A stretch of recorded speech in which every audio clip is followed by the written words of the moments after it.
This is Zaybah creation. இன்றைக்கி நம்ம இந்த க்யூட்டான பேப்பர் ஃப்ளாஸ் தான் செய்ய போகிறோம். சரி, ஓகே, ஸ்டார்ட் பண்ணலாமா? ஃபஸ்ட்டு கலர் பேப்பர் எடுத்துக்கோங்க. அதில் 6x6, 5x5, 4x4 சென்டிமீட்டரில் நம்ம கட் பண்ணி எடுத்து வச்சுக்கலாம்.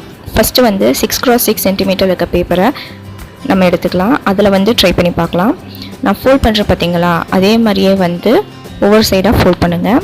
நான் சொல்கிறத விட உங்களுக்கு பார்த்தா வந்து ஈஸியாக புரியும். ஸோ அந்த மாதிரி ஃபோல்ட் பண்ணிக்கோங்க. அப்புறம் கடைசியாக வந்து என்ன பண்ணணும்னா, அதுக்கு மேலே வந்துட்டு நான் பென்சிலை ட்ரா பண்ணுறேன் பார்த்தீங்களா, அதே மாதிரியே வந்து ட்ரா பண்ணுங்கள். அது கிளியராக இல்லைன்னு நினைக்கிறேன், உங்களுக்கு கட் பண்ணும் போது வந்து புரியும்.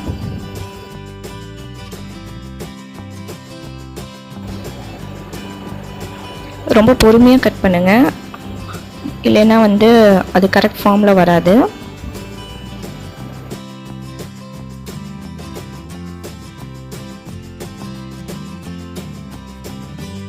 ஓகே, ஃபஸ்ட்டு ஃப்ளவர் நம்ம பண்ணியாச்சு. இதே மாதிரியே வந்து மிச்சம் 2 ஃப்ளவரையும் நம்ம பண்ணி எடுத்துடலாம்.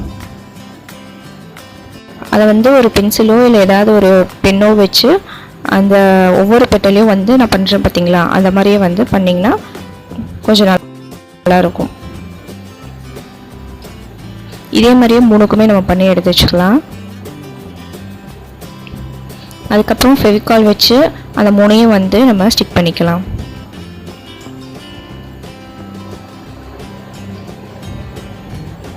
ஓகே, ஸ்டிக் பண்ணியாச்சு. நெக்ஸ்ட்டு வந்து இந்த மாதிரி வந்து ஒரு க்ரீன் கலர் பேப்பர் எடுத்துக்கோங்க. அதில் ஒரு பென்னோ இல்லை பென்சிலோ எதையாவது ஒரு ஸ்டிக் இல்லைன்னா எதையாவது வச்சு ஒரு பேப்பர் டியூப் மாதிரி அதை நம்ம சுற்றி எடுத்து வச்சுக்கலாம்.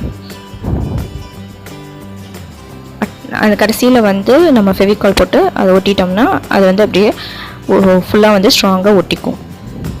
அதுக்கப்புறம் அதோட டாப் அண்ட் டவுன் போர்ஷன்ஸை வந்து கட் பண்ணிட்டோம்னா சமமாக இருக்கும். நெக்ஸ்ட்டு மறுபடியும் ஒரு க்ரீன் கலர் பேப்பர் எடுத்துக்கலாம். இப்போ நம்ம லீஃப் தான் செய்ய போகிறோம். ஸோ நான் ஃபோல்ட் பண்ணுறேன் பார்த்தீங்களா, அதே மாதிரியே ஃபோல்ட் பண்ணிவிட்டு ஒரு லீஃப் ஷேப்புக்கு நம்ம கட் பண்ணி எடுத்துக்கலாம்.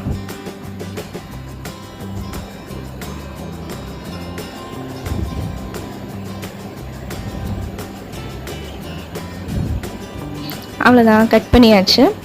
அதுக்கப்புறம் வந்து அதோட சென்டர் போர்ஷன், அந்த ஃப்ளவரோட சென்டர் போர்ஷன் செய்யணும்ல, அதுக்கு வந்து என்ன பண்ணியிருக்கேன்னா ரெட் கலரில் ஒரு பேப்பர் எடுத்து அதை வந்து சர்க்கிள் ஷேப்பில் கட் பண்ணி எடுத்தாச்சு. அதை வந்து நான் ஃபோல்ட் பண்ண மாதிரியே ஃபோல்ட் பண்ணிவிட்டு அதோட எண்டிங் பார்ட்டை வந்து அப்படியே சும்மா கட் பண்ணி விட்டுருங்க.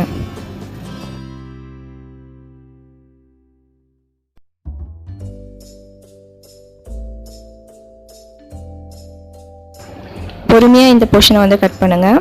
கட் பண்ணதுக்கப்புறம் அதை வந்து நம்ம ஃபெவிகால் வச்சு சென்ட்ரலாக வந்து ஒட்டிடலாம்.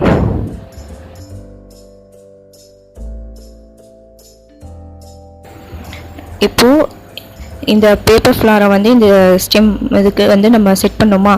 ஸோ நான் கட் பண்ணியிருக்கேன் பார்த்தீங்களா, அதே மாதிரியே வந்து கட் பண்ணிவிட்டு நம்ம இதை வந்து இந்த ஃப்ளார் கூட அட்டாச் பண்ண போகிறோம். ஸோ அட்டாச் பண்ணுறது வந்து எப்படி அப்படின்னா, ஃபெவிகால் யூஸ் பண்ணி தான் அட்டாச் பண்ண போகிறோம். ஃபஸ்ட்டு வச்சு பார்க்கலாம். ஃபெவிகால் வச்சுட்டு அதை வந்து ஸ்டிக் பண்ணிடுங்க. 2 பக்கமும் ஃபெவிகால் அப்ளை பண்ணிக்கோங்க.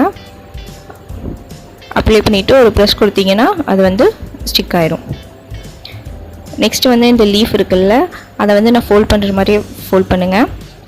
இப்போ அந்த சென்ட்ரு போர்ஷனை மட்டும் நம்ம லைட்டாக ஒரு கட் பண்ணிக்கலாம், அப்போ தான் அது ஸ்டெம்முக்குள்ளே போகும்.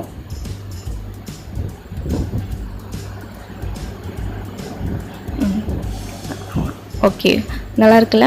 இப்போ இதை வந்து நம்ம ஃபெவிகால் வச்சு ஸ்டிக் பண்ணிக்கலாம்.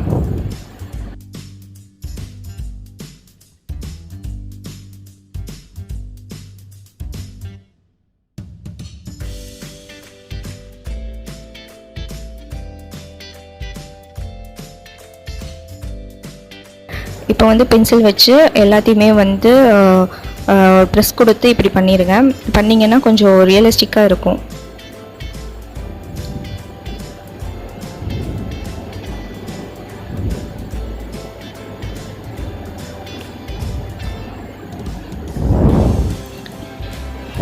இதே மாதிரியே நான் வந்து 2 பேப்பர் ஃப்ளார் பண்ணியிருக்கேன். பார்க்கவே நல்லா இருக்குல்ல. எல்லோ கலர்லேயும் பண்ணியிருக்கேன். இது வந்து ஃபஸ்ட்டு ட்ரை பண்ணது.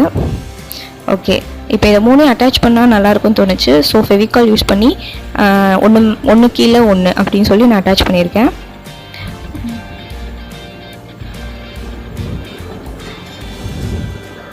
இப்போது அந்த அட்டாச் பண்ண அந்த போர்ஷனை வந்து தெரியக்கூடாதுங்கிறதுக்காக சாட்டன் ரிப்பனில் வந்து ஒரு பவு ஷேப்பில் வந்து ஒட்டியிருக்கேன்.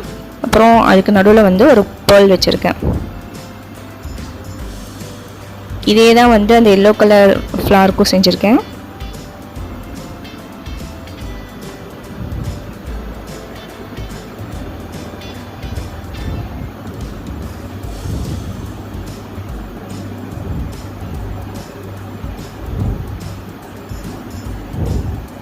அவ்வளோதான், நம்ம கிராஃப்ட் முடிஞ்சிருச்சு. இந்த பேப்பர் ஃப்ளார் உங்களுக்கு பிடிச்சிருந்துச்சுன்னா லைக் பண்ணுங்கள், நம்ம சேனலை சப்ஸ்கிரைப் பண்ணுங்கள். தேங்க்யூ.